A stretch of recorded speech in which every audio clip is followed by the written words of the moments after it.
और महाकुंभ की खबरों की शुरुआत करें उससे पहले सभी दर्शकों को बसंत पंचमी की ढेरों शुभकामनाएं। तीर्थराज प्रयागराज में चल रहे दिव्य भव्य महाकुंभ का बसंत पंचमी पर आयोजित तीसरा अमृत स्नान सुबह से जारी है। निर्धारित कार्यक्रम के अनुसार विभिन्न अखाड़ों के साधु संत पारंपरिक तरीके से भव्य रथों पर सवार होकर गाजे बाजे के साथ तड़के 4 बजे स्नान करने के लिए निकले।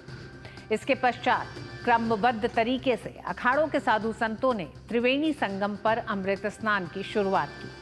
विभिन्न अखाड़ों का ये अमृत स्नान आज दोपहर 4 बजे तक चलेगा। प्रयागराज की दिव्य धरा पर 13 अखाड़ों के साधु संतों समेत दुनिया भर से करोड़ों श्रद्धालु आज के अमृत स्नान में आस्था की डुबकी लगाने के लिए महाकुंभ में शामिल हो रहे हैं। महाकुंभ का पहला अमृत स्नान मकर संक्रांति के पावन अवसर पर हुआ था, वहीं दूसरा अमृत स्नान मौनी अमावस्या के अवसर पर हुआ था।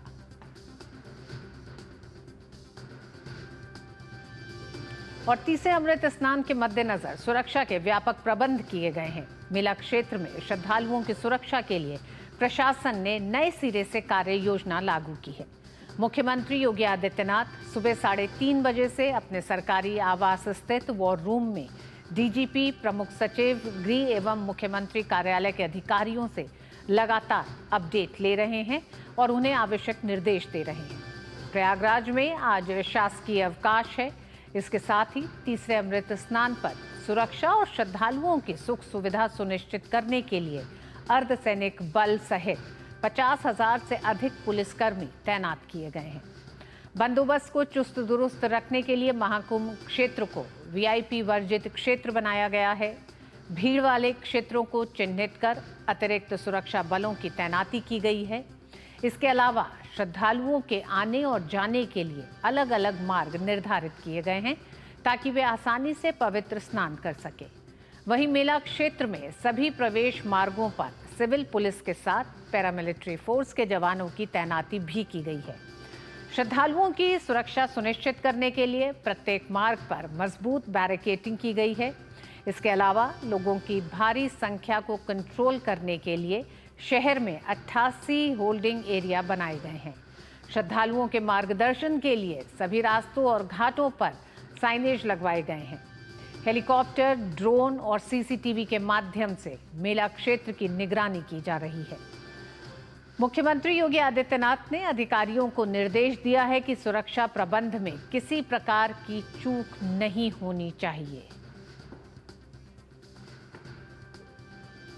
और बसंत पंचमी पर अमृत स्नान के अवसर पर सुबह 8 बजे तक 62.25 लाख श्रद्धालुओं ने त्रिवेणी संगम में पावन डुबकी लगाई। इसके साथ ही महाकुंभ में स्नानार्थियों की कुल संख्या 35 करोड़ के पार हो गई है। उम्मीद जताई जा रही है कि श्रद्धालुओं की संख्या 40 करोड़ को पार कर जाएगी। तीसरे अमृत स्नान पर पुष्प वर्षा लगातार की जा रही है। प्रयागराज महाकुंभ के डीआईजी वैभव कृष्ण ने प्रशासन की व्यवस्था को बेहतर बताया है। उन्होंने कहा कि सभी अखाड़ों का स्नान सफलतापूर्वक संपन्न हो रहा है। भीड़ नियंत्रण आज हमारा काफ़ी अच्छा है और सारे अखाड़ों का जो स्नान है वो बड़ा सकुशल संपन्न हो रहा है और समय से पहले ही वो संपन्न हो रहा है। 3 अखाड़ों का स्नान अभी तक हो चुका है, महानिर्वाणी अखाड़े का, निरंजनी अखाड़े का और जूना अखाड़े का, और भी अभी जो स्नान है वो सभी सकुशल संपन्न होंगे। सनातन के प्रति दुनिया भर में बढ़ रही आस्था का गवाह बन रही है महाकुंभ नगरी प्रयागराज। वसुधैव कुटुंबकम की धारणा वाले भारत की धरती पर महाकुंभ में दुनिया के अलग अलग देशों से आए श्रद्धालु सनातन को लेकर काफी उत्साहित हैं।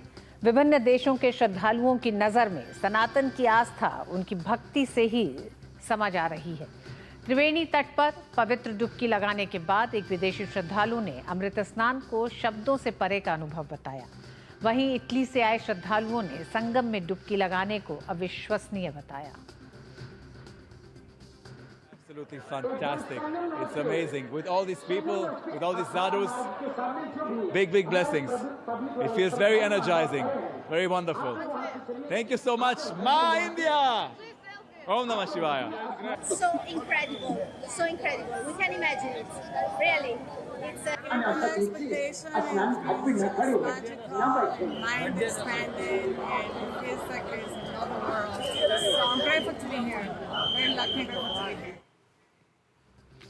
और प्रयागराज से जुड़ रहे हैं हमारे साथी संवाददाता विकास सिंह और हमारे साथ जुड़ेंगे सिद्धार्थ भारद्वाज। लेकिन सबसे पहले रुक करते हैं विकास का। हम विकास, अकल्पनीय, अविश्वसनीय लोगों का अनुभव, तीसरे अमृत स्नान की शुरुआत अखाड़ों के स्नान के साथ शुरू हो चुकी है।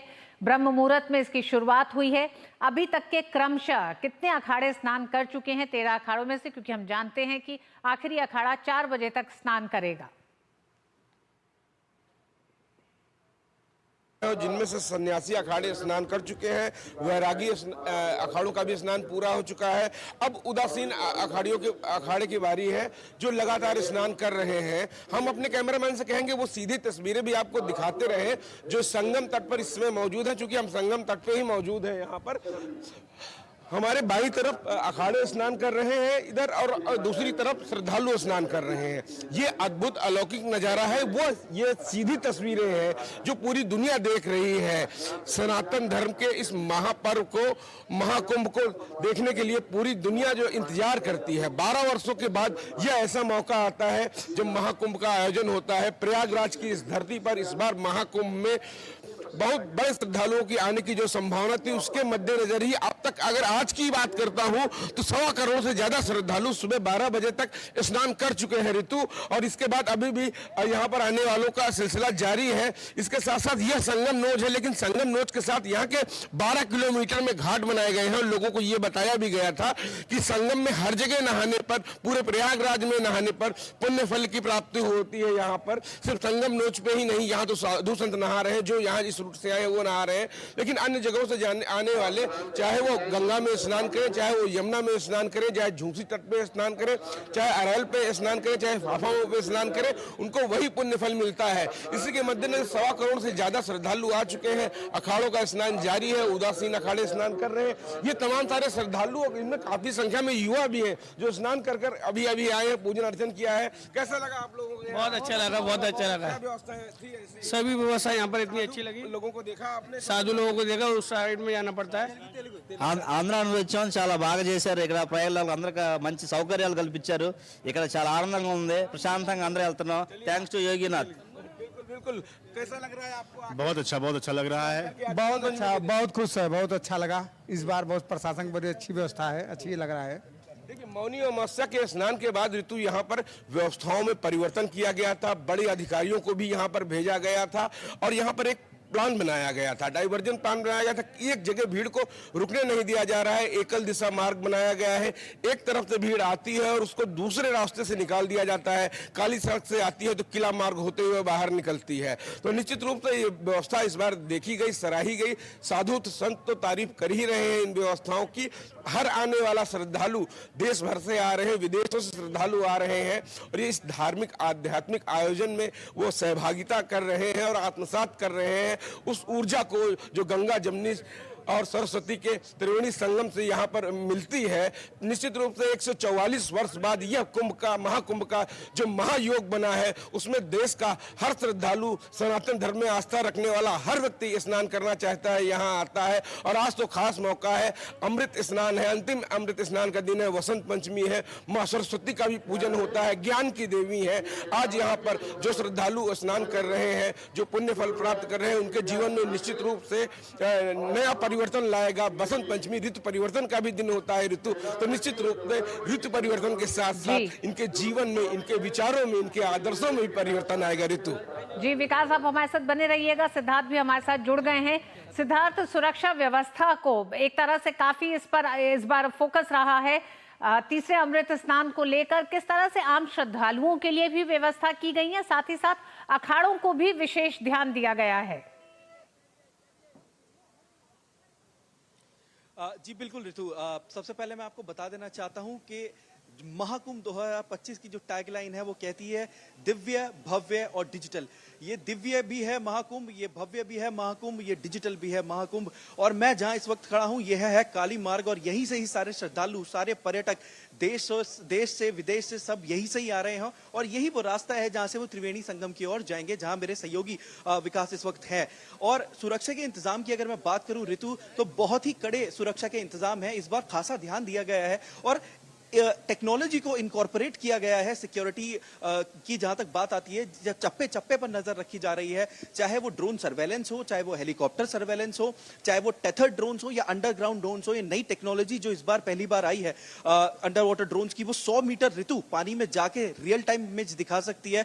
तो इससे हम ये मान सकते हैं कि पानी के अंदर भी सुरक्षा पूरी तरीके से सख्त है। और वाटर पुलिस पर्सनल जो है पानी के आसपास, वो इस चीज का ध्यान रखेंगे कि पानी के आसपास कोई भी दिक्कत ना हो। लोग जितने श्रद्धालु वहां डुबकी लगाने जा रहे हैं, आस्था की डुबकी लगाने जा रहे हैं, उनके लिए एक जर्नी जो है बहुत ही सुखद रहे, बहुत ही काम रहे ये उनके लिए जर्नी। एआई इंटीग्रेटेड कैमरास का भी इस्तेमाल किया गया है ऋतु। जितने सीसीटीवी कैमरास आप देख रहे हैं एआई इंटीग्रेटेड कैमरास हैं, और ये टेक्नोलॉजी बहुत अद्भुत है। इसमें डेटाबेस भी है, तो जिस तरीके से अगर कोई भी सस्पिशियस एक्टिविटी दिखी तो वो उस पर एक्शन लिया जाएगा, वो एकदम कैप्चर करता रहेगा। हमने एक स्टोरी भी इस पर करी थी। 24 आवर्स मॉनिटरिंग सिस्टम भी है यहाँ पर। जितनी लोकल पुलिस है उनकी बारी बारी से ड्यूटी लगती है, लेकिन मॉनिटरिंग 24 घंटे लगती है। एक मॉनिटरिंग सेंटर पूरा बनाया हुआ है, बहुत बड़े बड़े वहां पर स्क्रीन है, और बैठकर पूरा मॉनिटरिंग किया जा रहा है ताकि जितने श्रद्धालु यहाँ आए, जितने डेवोटीज यहाँ आए, यहाँ कोई भी दुर्घटना ना हो। आज तीसरा अमृत स्नान है, बसंत पंचमी का दिन है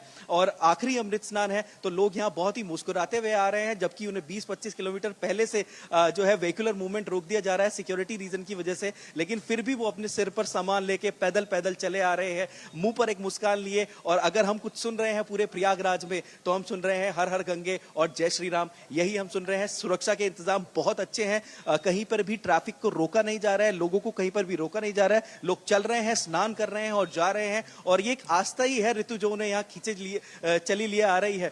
20-20, 25-25 किलोमीटर से भी यहाँ निमंत्रण उन्होंने नहीं दिया गया, लेकिन फिर भी वो यहाँ आ रहे हैं। एक श्रद्धा है, एक शक्ति है जो उन्हें यहाँ लेके आ रही है। जब हमने उनसे बात करी ऋतु, तो भारत से ही नहीं पूरी दुनिया से यहाँ लोग आ रहे हैं। और इनफैक्ट मैं आपको बता दूं एक बहुत ही इंटरेस्टिंग बात, कि रिसर्चर जो है वो जानी मानी यूनिवर्सिटी से पूरी दुनिया की, जैसे ऑक्सफोर्ड और हार्वर्ड, यहाँ रिसर्च करने के लिए आ रहे हैं कि कैसे इतनी बड़ी गैदरिंग, इतना बड़ा धार्मिक सम्मेलन जहां पर 45 से 50 करोड़ इंसान आएंगे और डुबकी लगाएंगे श्रद्धालु, वो इतने सरल तरीके से, इतने काम तरीके से कैसे चल रहा है। तो ये भी अपने आप में दर्शाता है कि कितना भव्य है ये कुंभ, जिसने पूरी दुनिया में अपना मार्क छोड़ रखा है और पूरी दुनिया आज कुंभ की बात, महाकुंभ की बात कर रही है। तो यहाँ पर यह हाल है। मैं आपको थोड़ा सा अपने कैमरा पर्सन से रिक्वेस्ट करूंगा थोड़ा सा दिखाने के लिए भी। मेरे पीछे आप देख सकते हैं किस तरीके से श्रद्धालु जो हैं यहाँ पे आ रहे हैं। देखिए आज तीसरा अमृत स्नान है, आज आखिरी अमृत स्नान है और श्रद्धालु आ ही रहे हैं और ये डुबकी लगाने त्रिवेणी संगम में जा रहे हैं। किस तरह से विदेशी डेलीगेट्स देख रहे हैं, क्योंकि 70 से ज्यादा देशों के डेलीगेट्स मौजूद हैं। लेकिन आप लोग थमिएगा थोड़ी देर के लिए, सीधे हम रुक करेंगे बीजेपी मुख्यालय का, जहां संबित पात्रा इस समय प्रेस कॉन्फ्रेंस कर रहे हैं। इमिग्रेंट्स जिनको हम रोहिंग्यान्स कहते हैं, तो ये बांग्लादेशी घुसपैठिए और रोहिंग्यान घुसपैठियों का दिल्ली से क्या सरोकार है, दिल्ली के राजनीतिक पटल पर उसका क्या असर है, सोशियो पॉलिटिकल पटल पर क्या असर है, इन सब विषयों को लेकर यह 114 पेज का रिपोर्ट है।